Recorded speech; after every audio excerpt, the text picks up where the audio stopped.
Bueno, hermanos, vamos a desarrollar entonces el tema de esta mañana, continuando con lo que se viene hablando del libro de Ruth, particularmente, y el tema de hoy se titula Lejanas Tierras.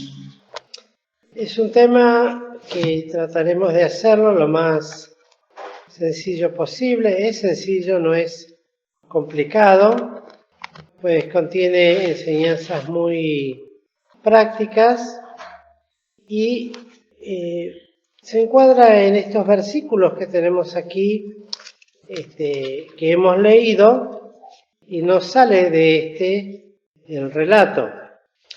Lo que tenemos que ver es de la manera en que este hermano lo va desarrollando y cómo se aplica esto para nuestras vidas.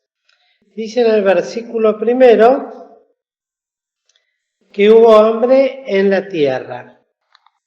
Había hambre en la tierra. Debemos entender también que cuando en la palabra de Dios y en esas épocas mejor dicho, las hambres que solía haber no era porque faltaba determinado alimento en algún supermercado, en algún almacén, sino que la tierra realmente estaba sufriendo verdaderos consecuencias, en este caso una tierra que era la tierra que fluía leche y miel cuando le fue prometida a Israel, y mientras que ésta anduviese en obediencia a Dios. Una tierra que no le faltaría y en la cual, al contrario, tendría grande abundancia. Pero ya había pasado mucho tiempo de aquel entonces. No es que Dios haya cambiado, sino que lo que cambió fue el pueblo y la actitud del pueblo. Y Dios tenía que corregir estas cosas.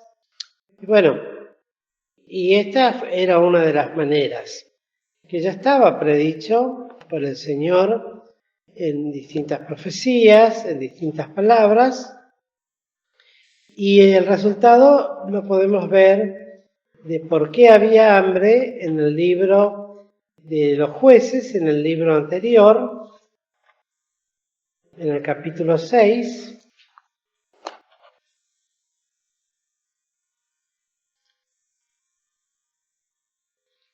el versículo 1.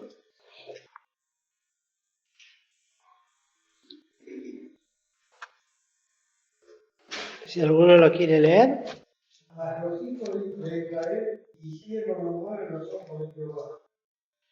Y Jehová los entregó en la mano de Madián por 7 años.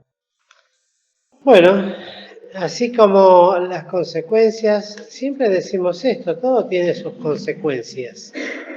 En este caso, la consecuencia de hacer la obediencia de Dios al principio, decíamos, era que esa tierra a la cual Dios nos había pasado, le habría de dar la abundancia de los bienes que necesitaran.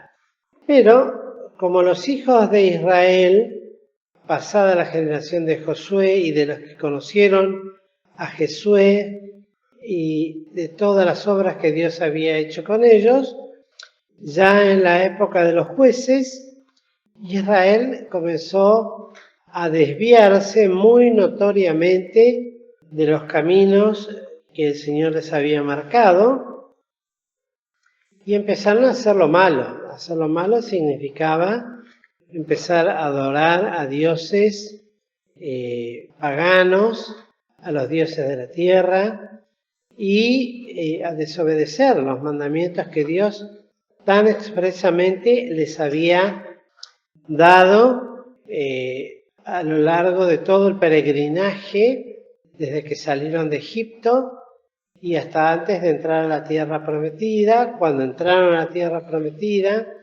en los últimos discursos de Josué, particularmente.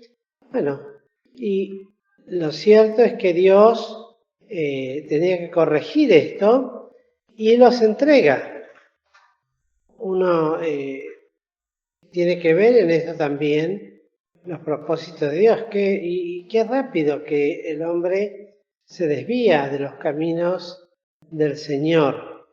Es notable porque inmediatamente empezaron a hacer las cosas mal y fueron entregados en las manos de los pueblos, de los que estaban de sus alrededores. Estos de Madián eran orientales, madianitas, que después de ahí surgieron también los filisteos, que durante muchísimo tiempo fueron enemigos de Israel, y hasta el día de hoy se habla de ellos, que son los que son de la franja de Gaza, que les llaman, los que están más a la ribera, podríamos decir, del mar Mediterráneo. Todos esos descendientes son los madianitas, y entregarlos en manos de ellos significaba que todas las cosas que ellos hacían, en parte lo estuvo diciendo ya Fernando el otro día, tenían que vivir de una manera muy oprimida. Ahí en el versículo 2 de este mismo libro que estamos leyendo, si algún otro lo quiere leer en voz fuerte, hágalo. Sí, no, Jueces 6, 2. A continuación de los Jueces 1 que habíamos leído, que habían sido entregados en manos de los madianitas, y ahora en el 2, ¿qué dice? Y la mano de Madián prevaleció contra Israel, y los hijos de Israel, por causa de los madianitas, le hicieron cuevas en los montes, y cavernas y lugares fuertes. Qué notable. Ellos que habían sido llevados allí para poseer y ser dueños de la tierra, tenían que vivir de esta manera, escondiéndose de ellos, y se imponían de una manera violenta, pues eran pueblos guerreros, y todo lo que habían sembrado encima, todo lo que Israel podía trabajar y hacer para su sustento, subían los madianitas y amalecitas y los orientales contra ellos. Y ese subir significa levantarse contra ellos en combate, y los despojaban y se llevaban los frutos de la tierra, destruían los frutos de la tierra hasta llegar a Gaza, dice en el 4, y no dejaban que comer en Israel ni ovejas, ni bueyes, ni asnos. Ya hacía un permanente saqueo. Y a mí me hacía pensar esto, que notable, porque justamente ellos que tenían que vivir con total libertad y gozar de estas cosas, tenían que vivir prisioneros. Esto lo tenían que hacer necesariamente para protegerse. ¿Cómo hacían estas cuevas? Bueno, la realidad es que eran terrenos, y son terrenos y montañas calcáreas, o sea, de piedras blandas, no son graníticas.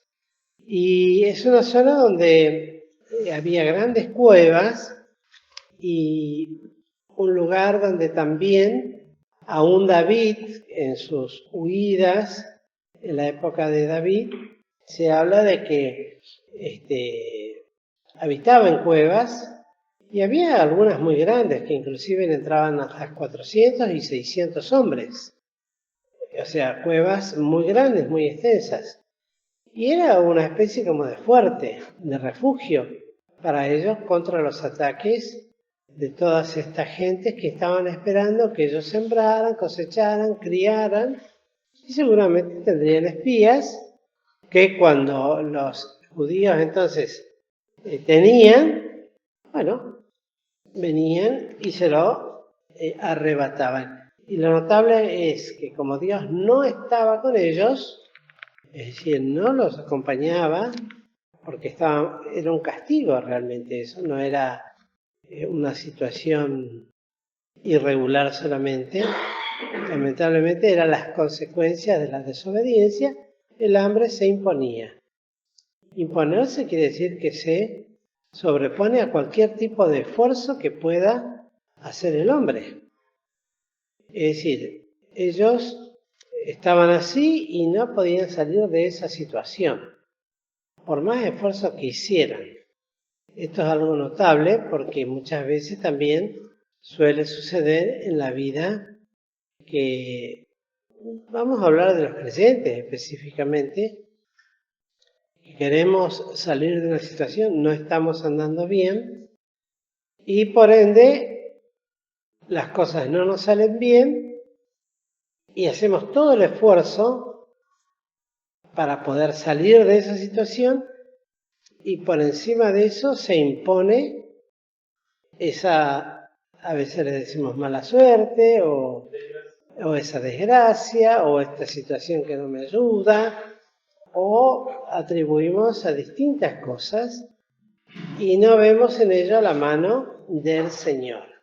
Es decir, esa imposición que surge sobre una tierra. Lo cierto es que frente a esta situación, Dios, obrando y castigando al pueblo así, una familia, que en este caso se relata en medio del tiempo de los jueces, una familia que fue la de, acá lo dice el nombre, ahora vamos de nuevo a Ruth, dice que hubo hombre en la tierra, en el versículo 1, y un varón de Betlehem de Judá fue a peregrinar en los campos de Moab. Es decir, el otro día, no vamos a decir el nombre, por supuesto, pero muchas veces pasa que los creyentes buscando un mejor porvenir, cuando las cosas no les salen como uno quiere, se trata de huir de esa situación, de buscar su propia salida. A veces pensamos que no hacer nada es de dejadez o no tener sangre o no sé, de muchas maneras lo podemos llamar. Pero la realidad es que muchas veces también se equivoca el creyente que se va más aún sin consultar a la boca de Jehová. Y hace lo que le parece. En este caso, Ahimelech, con su familia, con con Noemí y con sus dos hijos, que se dan los nombres, acá se van. Y se van a tierras de Moab, tierras que no eran las que Dios les había prometido a ellos, tierras paganas.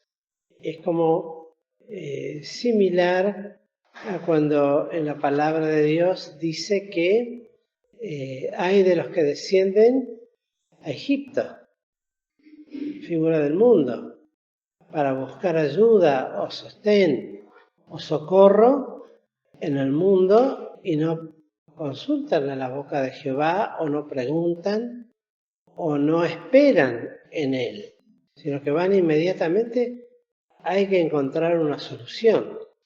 Por supuesto, eso habla de muchas otras cosas, pero no tenemos ahora el tiempo. Lo cierto es que huir de esa situación de la manera que lo hicieron mal. Es decir, no hicieron lo correcto y se fueron entonces y descendieron a esta tierra pagana.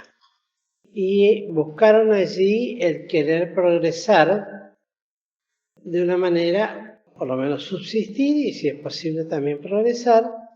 Y le sucedió algo que suele acontecer. que llegaron allí, fíjense en el versículo 2, después de decir quiénes eran, que ya les nombré, y dice, al finalizar, llegaron pues a los campos de Moab y asentaron allí.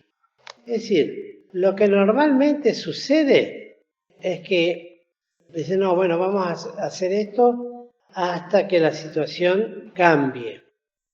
Pero después, una vez que uno está en una situación, bueno, el peligro que se corre es que uno asiente en ese campo, empiece a echar raíces. Nos hace recordar también a la experiencia de Lot, el sobrino de Abraham, el cual le dio a Abraham para que elija donde quería habitar y eligió el valle, los valles. Pero no se quedó en el campo, sino que cada vez fue poniendo sus tiendas más cerca de las ciudades hasta que finalmente terminó viviendo nada más y nada menos que en Sodoma, ¿no? En la peor ciudad que podía haber elegido. Es decir, ese es el trabajo también, aún del corazón del hombre, cuando busca su propia comodidad, y Dios lo permite. No es que sea del agrado de Dios, pero Dios permite porque siempre hay lecciones también para aprender y porque hay propósitos de Dios a realizar en la vida de los hombres que, aunque desobedientes, hacen estas cosas, no obstante, a pesar de ellos, son hijos de Dios. Entonces, llegaron a esos campos y se asentaron allí. Y esto también lleva a que, por otro lado, ese apartamiento lleva a un enfriamiento. Lleva a un enfriamiento de carácter espiritual. Siempre se dice que la iglesia es como un brasero, donde, mientras que es una figura tal vez muy de acá nuestra, ¿no? O de otros lugares también. Pero el brasero, ¿saben lo que es, no? Un lugar donde antes se hacían las brasas, se prendía el carbón, y mientras que estaban todos juntos los carbones, mantenían su calor, se mantenían encendidos, y cada carbón brillaba por el fuego que tenía. Ahora, la figura era esta. ¿Qué pasaba si uno saca un carbón de ahí y lo pone aparte? Lo separa del brasero. Es cuestión de tiempo nada más que ese carbón solo se apague. Y lo mismo sucede con la vida de los hijos de Dios.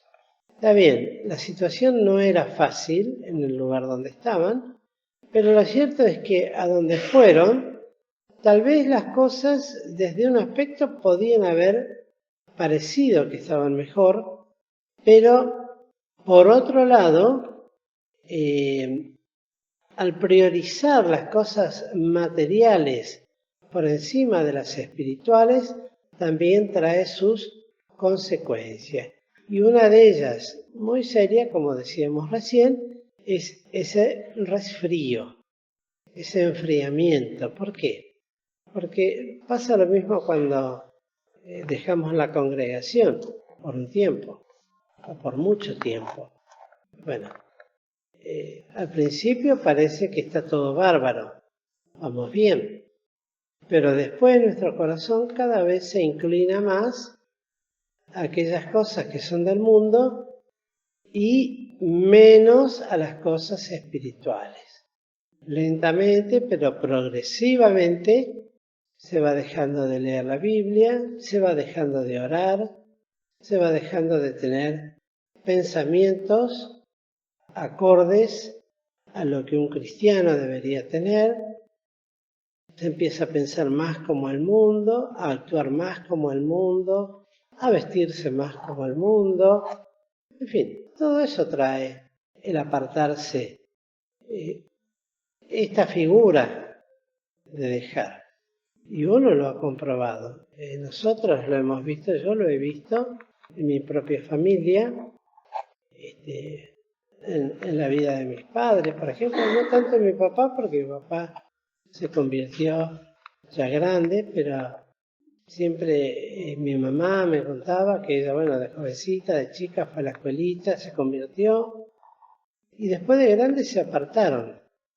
Y en un momento vivíamos una vida totalmente, a nosotros nos mandaban a la escuelita dominical de los hermanos libres, pero después también aún eso dejamos, porque nos apartamos, nos fuimos de ahí de donde estábamos, ya no hicimos el esfuerzo de ir hasta la iglesia y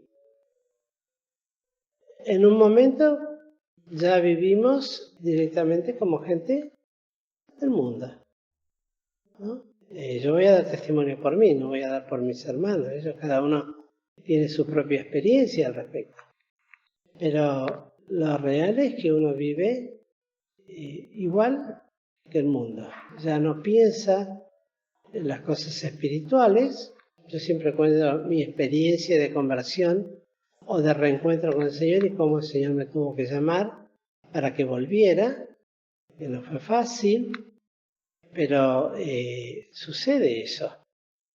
A veces eso sucede en distintos niveles. Algunos es un apartamiento total y absoluto, se van, se separan, se apartan y hacen una vida totalmente. Después, a la larga, si son creyentes, hay un momento en que, como decía don Armando Di Pardo, si es oveja, tarde o temprano va a volver, si es oveja. Si no, no vuelve nunca más. Y en este caso pasa lo similar. A veces podemos estar dentro o cerca, pero con el corazón apartado. Ya vengo a las reuniones, todo, pero es un frío en mi vida, donde no hay progreso, donde no hay entusiasmo, donde no hay ánimo, donde no hay voluntad, donde, bueno, las cosas del Señor sí, yo las entiendo, las conozco, a mí no me van a engañar, pero como decía la hermana Elsa de Rica, falta el fervor. El fervor es ese calor que caracteriza a los hijos de Dios, ¿no? Hacer las cosas con fervor. Y trae sus consecuencias. Fíjense, vivir sin Dios, por ejemplo, en Isaías capítulo 1. En Isaías 1, versículo 4 y 28. Isaías 1. Primero, el versículo 4. A ver, ¿quién lo quiere leer? Fuerte y claro. Oh gente pecadora, pueblo cargado de maldad, generación de malditos, hijos de Jehová. Dejaron a Jehová, provocaron a ir al santo de Israel y tornarse atrás. Tornáronse atrás. Entonces, este versículo nos habla de la actitud que se tiene cuando se aleja de Dios. En este caso, ellos se alejaron de la tierra de donde eran y donde tenían que estar. Pero este versículo habla de esa actitud, revela ese pensamiento. Y en el versículo 28 dice, mas los rebeldes y pecadores aún serán quebrantados, y los que dejan a Jehová serán consumidos. Este dejar a Jehová, capaz que más de uno dirá, no, pero yo nunca dejé las cosas del Señor. Pero significa lo otro, lo que decíamos antes, ese enfriamiento. Eso Eso es dejar realmente las cosas del Señor. Cuando cada uno va y hace lo que le parece. Ahora bien, esta disciplina que Dios acontece algo en la vida de esta familia, que con tanta, podríamos decir, ilusión, salió a sembrar y a espigar en los campos de Moab. Pero sucede algo muy triste, muy triste. Primero dice en el versículo 3, y murió Elimelec, marido de Noemí. No dice las causas o el motivo, lo cierto es que falleció el esposo y quedó ella con sus 2 hijos. Bueno, todavía tenía el apoyo de sus hijos y no estaba totalmente desamparada. Pero la calamidad no termina ahí. Eso es lo más triste. Que después sucede algo más. En el 5, ¿qué dice? A ver, a otro que lo lea. Fuerte y claro. Murieron también los 2, Mahlón y Cleón. Serán así la mujer desamparada de sus hijos y maridos. Miren ustedes. Y si había algo que realmente era muy tremendo, era en aquellas épocas quedar en esta condición. De pronto fallece toda la familia de los varones. Queda ella y sus 2 hijos, mueren los hijos y queda ella sola con sus 2 nueras.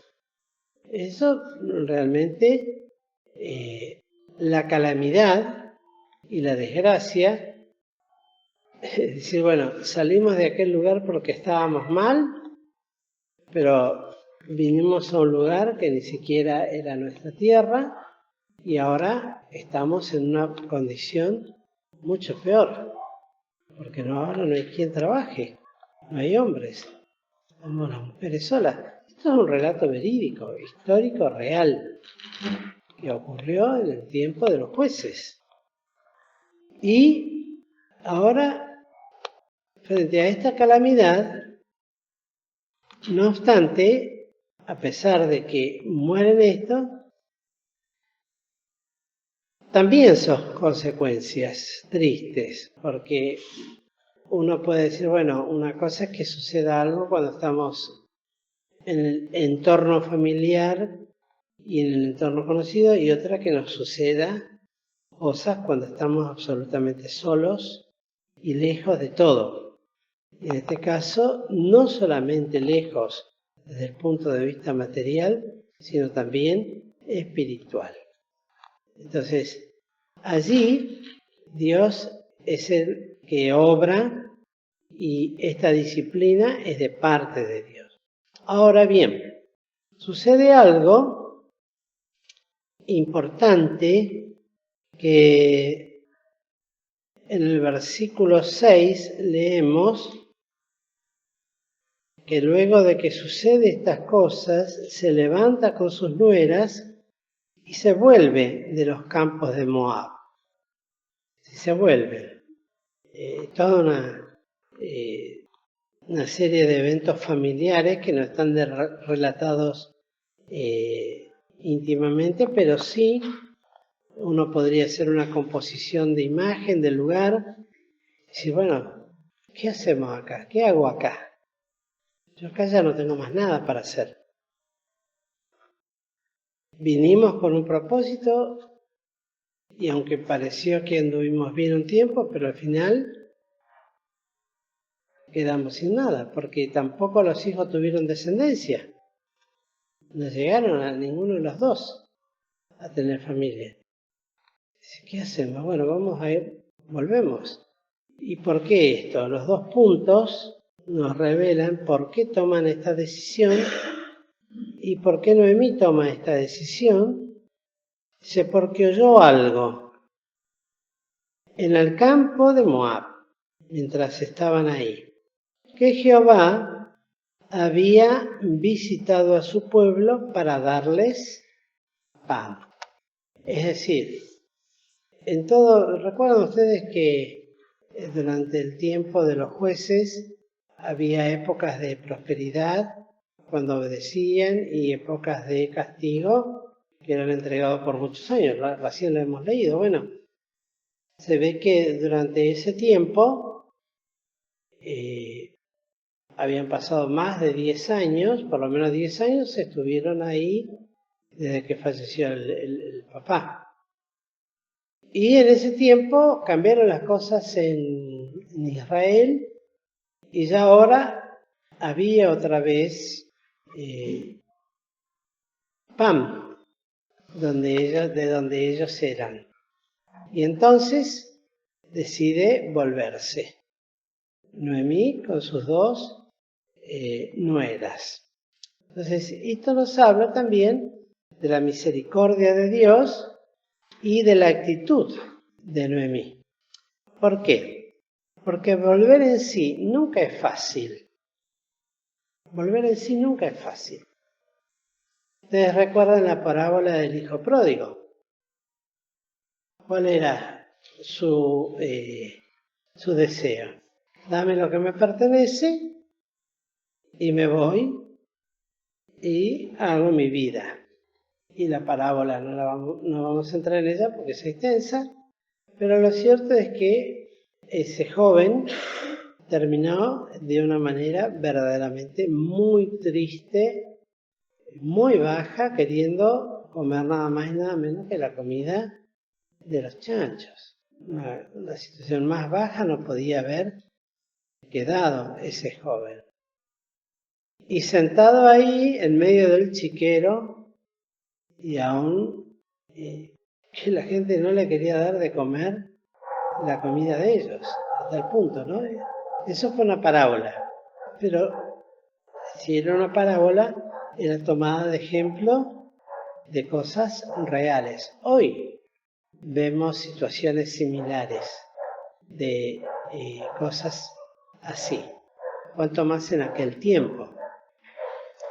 Y el joven, en el libro de Lucas, dice, y yo aquí sentado y en la casa de mi padre, volveré. Dice, lo podemos leer en Lucas 15. No pierdan acá el gusto. Lucas 15.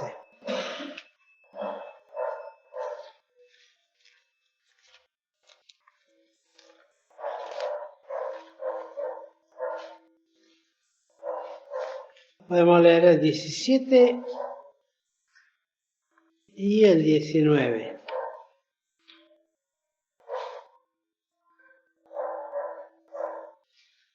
Dice, y volviendo en sí dijo, ¿lo tienen todos?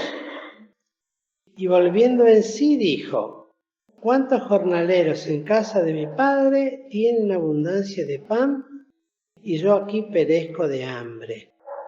Me levantaré e iré a mi padre y le diré, Padre, he pecado contra el cielo y contra ti. Ya no soy digno de ser llamado tu hijo. Hazme como a uno de tus jornaleros. Y levantándose, vino a su padre. Entonces vemos que no solamente volvió en sí, es decir, de pronto es como que recobró la conciencia en esa condición tan triste, tan fea. Sí, ahora me doy cuenta que lo que estuve haciendo está tan mal. ¿Qué estaba haciendo? Eso significa volver en sí.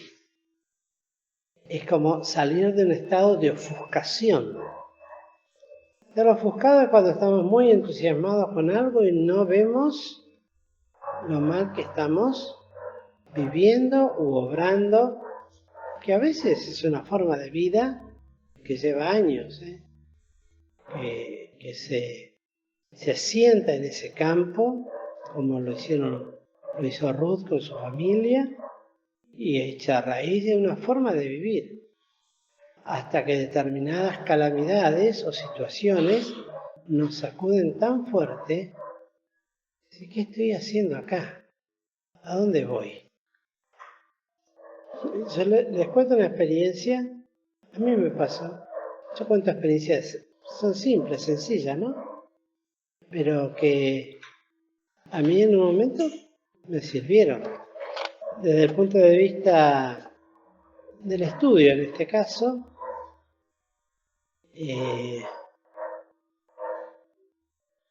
yo me había acostumbrado cuando era jovencito, cuando iba primero, segundo año de la secundaria, a hacerme lo que se llamaba la rata, ¿no? Iba, todavía no había vuelto a los caminos de enseñar. Por eso digo, como uno hace cosas bien del mundo o peor del mundo, ¿no? Y de las cosas que se nos libra. Entonces, nos íbamos, un grupito que para colmo uno siempre, hablando de mí, tenía la costumbre de tener siempre los peores, los marginados eran mis amigos. Entonces, era el grupo que salíamos, nos íbamos a Palermo, a la ciudad deportiva, viajábamos colados en el tren, bueno, y no estudiaba. Hasta que un día estábamos un grupito de jóvenes, bajaron algunos en la estación, no recuerdo si eran en Lomas, o volvíamos de Constitución, bajaron en Banfield y yo iba a ir hasta Lomas. Y entre Lomas y Banfield había quedado yo solo arriba del tren y de repente venía un guarda de un lado y otro de otro, buscando los boletos, ¿no? ¿Qué hago? Cosa de chico. Entré en marcha, me tiré del tren. Me pegué un porrazo, rodé al lado del tren, no me metí abajo del tren. Vuelvo a repetir porque, por la gracia de Dios, porque podía haber terminado mi vida ahí. Me tiré del tren, me lastimé todo porque caí entre las piedras que hay. Por eso los rieles está todo asentado sobre piedra. Y reflexioné, ¿qué hago yo acá? Fuera broma, no es un chiste. Porque me di cuenta lo que estaba haciendo.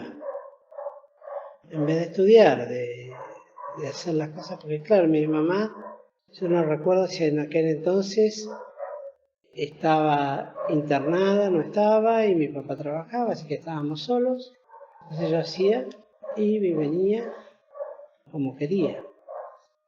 Entonces dije, no, ¿qué hago yo acá? No lo hice nunca más. Y a partir de ese día, nunca más me arraté. Pero a veces uno tiene que aprender así. Pensando que en una aventura casi termina en una desgracia. Entonces, si esto uno lo lleva a la experiencia del hijo pródigo, ¿por qué no puede pasar? Que de pronto se encuentra alguien que pensaba que tenía tanto y tenía la posibilidad de tenerlo tanto y se encuentra ahí perdido en medio de los chanchos. Sí, pero si yo soy el hijo de una persona millonaria que tiene jornaleros, que tiene pan, que tiene casa, que tiene campo, que tiene todo, ¿qué hago yo acá comiendo la comida de los cerdos? ¿Cuál es mi inteligencia? ¿Tan vivo soy yo? Pues yo pensé que era un vivo bárbaro. Y resulta que los más vivos eran los que estudiaban, porque estaban en el colegio. Yo pensé que era el más piola entre todos, entre uno de los grupos. El Señor me corrigió. Después lo vi, mucho tiempo después, pero en el momento lo aprendí así. Y entonces, esa fue la experiencia también de Noemí. Decir, bueno, ¿qué hago al final acá? Estaba en el campo de extraños, y ella tenía sus cosas en Israel, que ella había dejado. ¿Se acuerdan que hace un tiempo estudiamos que justamente este libro se trata sobre la radiación? Tenía cosas que le pertenecían a su familia. ¿Y qué hacía ahí? Bueno, volver en sí no es fácil. Reconocer que uno se equivocó, que uno pecó contra Dios. Generalmente, y eso muchas veces pasa, que el que se aparta del Señor, cuando regresa, siempre vuelve con jirones, con roturas, porque aparte me rompí el pantalón y me lastimé las piernas. Uno vuelve mal, no vuelve bien. Cuando se aparta, se aleja, las experiencias no son positivas, esa es la realidad. No vamos a engañarnos. Pobre, mi hija dice, estoy siempre tirando maldición, maldición, maldición. Pero lo cierto es que somos hijos de rigor. Yo soy un hijo de rigor. José era el que hacía lo que el padre quería. Bueno, tuvo que sufrir también aún él aquellas cosas para ser corregido y enseñado. Pero, hermanos, somos hijos de rigor. Noemí es un ejemplo. Y nunca es fácil volver en sí. Me decía un hermano, tristemente me lo decía, ¿no? Sí, yo sé que tengo que pedir perdón, pero, y que está mal, pero no lo voy a hacer porque después uno tiene que estar pidiendo perdón y dando explicaciones de por qué esto, por qué lo otro, por qué aquello. Y no hay ninguna ganancia en eso. Realmente no hay ninguna ganancia. Si la Biblia enseña la bendición que significa eso, para Noemí esto le resultó en gran amargura. En gran amargura. Yo busqué lo que significa amargura. Significa aflicción, disgusto desagradable, abatimiento, tendencia a enfocarse solamente en lo malo, en todo lo que le había pasado, de las cosas y de las situaciones. Y ella lo decía en el 19. Anduvieron pues ellas dos hasta que llegaron a Betlén, y aconteció que entrando en la ciudad, toda la ciudad se conmovió por razón de ellas. Y decían, ¿no es esta Noemí? ¿La conocían? Y ella les respondía, no me llaméis Noemí, sino llamadme Mara, porque en grande amargura me ha puesto el Todopoderoso. Fíjense, alguien que el Señor le concedió un nombre que significa gozo o placentera, una persona feliz. Y ahora ella se veía en esa condición, de la total amargura. ¿Por qué? Porque se había ido bien. Me fui llena, se fue con esposo, con hijos, y vuelvo vacía. No debe ser nada fácil perder toda la familia, ¿no? Y a veces solo el hecho de pensar en perder a alguno, y los que han perdido a algún ser querido, eso no se llena con nada. El Señor suaviza las cosas, pero el haber perdido a alguien y perder prácticamente a toda la familia, para ella era una profunda y real amargura. Se dio cuenta que tenía que volver, se levantó y volvió. Lo hizo. Pero lo hizo todavía con amargura. Volver así, no me llaméis Noemí, sino llamadme Mara. Amargura quiere decir eso, ¿no? Mara es amargura. Que Mara es una derivación de María, que también significa amarga. María, aunque parezca que no. Perdón por las Marías. Pero María significa amargura. Dice, llamadme Mara. ¿Por qué? porque ya ese gozo pudo haber tenido, y es lo que sucede. Venía a mi corazón la frase esa que dice, el pan hurtado, hablando de que aquello que se hace maliciosamente o con picardía, que uno come, es dulce al paladar. Cuando uno hace cosas que no son las correctas. Mas después que ha entrado al vientre, es amargo como la hiel. Después que se hizo, el resultado es amargura. Entonces, fíjense esto, ¿no? Ella se fue llena, pensando que iba a encontrar un futuro mejor.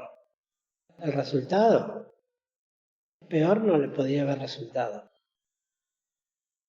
Las veces que habrá dicho, no lo dice acá, ¿no? Pero alguien que está en esta, ¿por qué no me morí yo? En lugar de morirse, todos ellos. Me hubiese muerto con ellos. ¿Es tan común eso en el pensamiento del hombre? ¿Por qué no me morí con ellos? ¿Para qué quedar así? Bueno, es lo que Dios le permitió porque tenía lecciones y propósitos con ella. Muy importantes. Después nos vamos a hablar.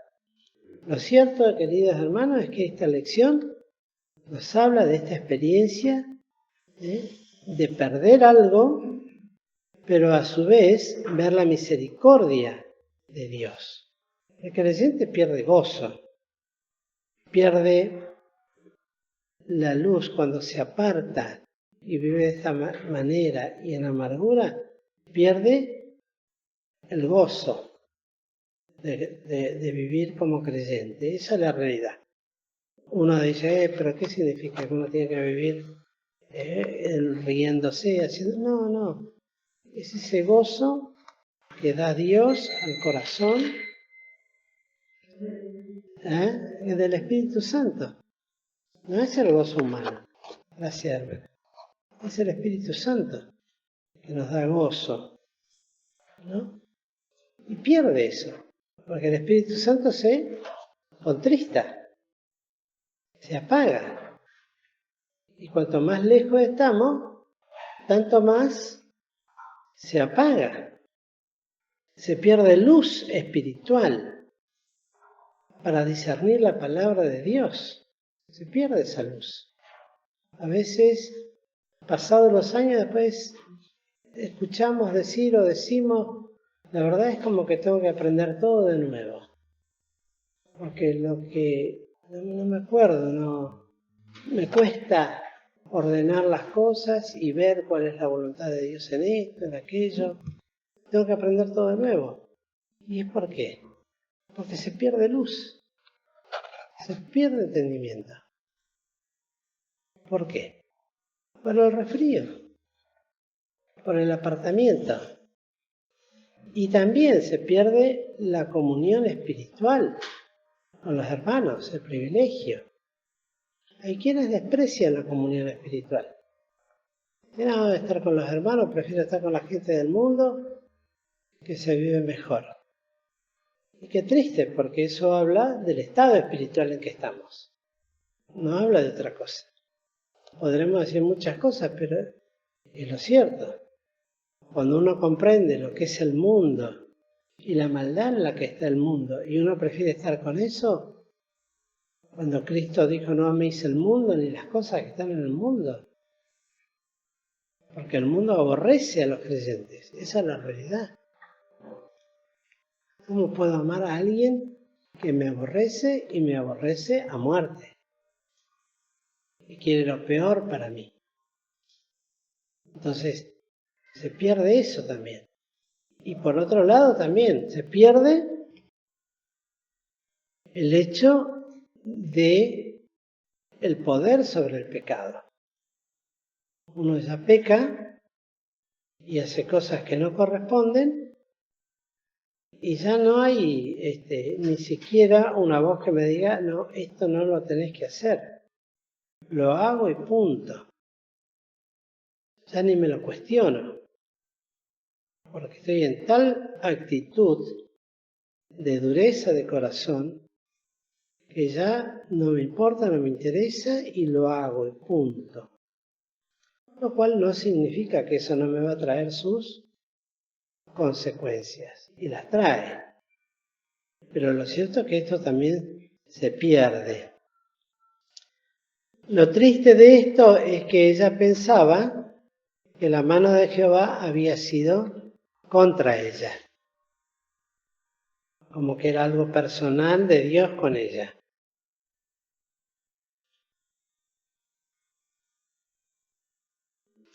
¿Por qué? Porque las cosas no le fueron como ella deseaba. Entonces Dios fue contra mí. Ha sido contra mí. ¿No? Me ha puesto, porque en grande amargura me ha puesto el Todopoderoso. Ya que Jehová ha dado testimonio contra mí y el Todopoderoso me ha afligido. Reconocía a Dios, pero todavía no se había humillado como se tenía que humillar.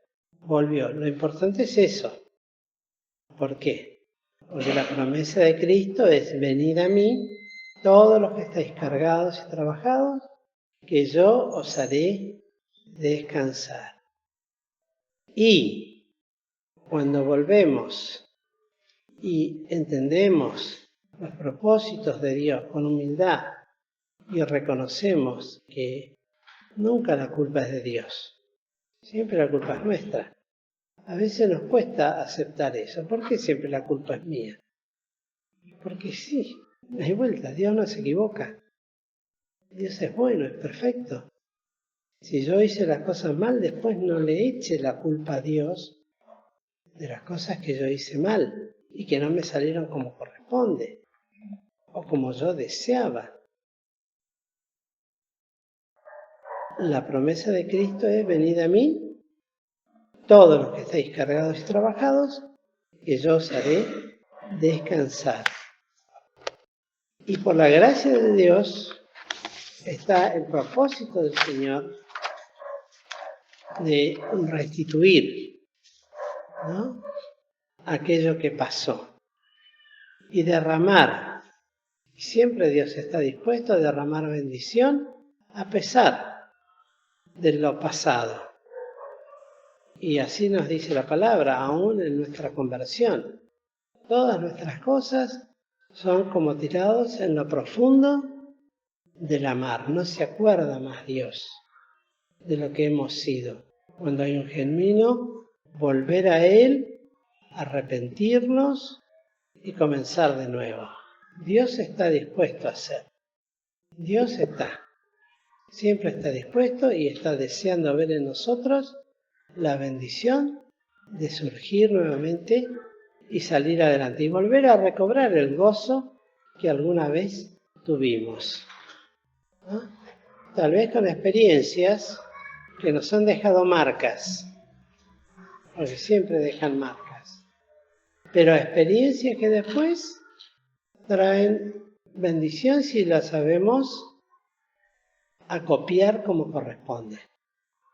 Es decir, darle el lugar que le corresponde a nuestra vida y darle el lugar al Señor. Así es, tierras lejanas. ¿Qué cosa, no? Habla de una manera tan poética el título. Pero de allá el Señor me puede traer. ¿Cómo vengo? El Señor la conoce y la sabe. Y hay un himno muy lindo. Dice: tal como soy, ¿no?, sin más pedir, que a otro yo no tengo a dónde ir. No me acuerdo más de la letra, pero qué hermoso es, ¿no? Tal como soy, tal como estoy. El Señor siempre está dispuesto. Que el Señor pues nos bendiga, queridos hermanos.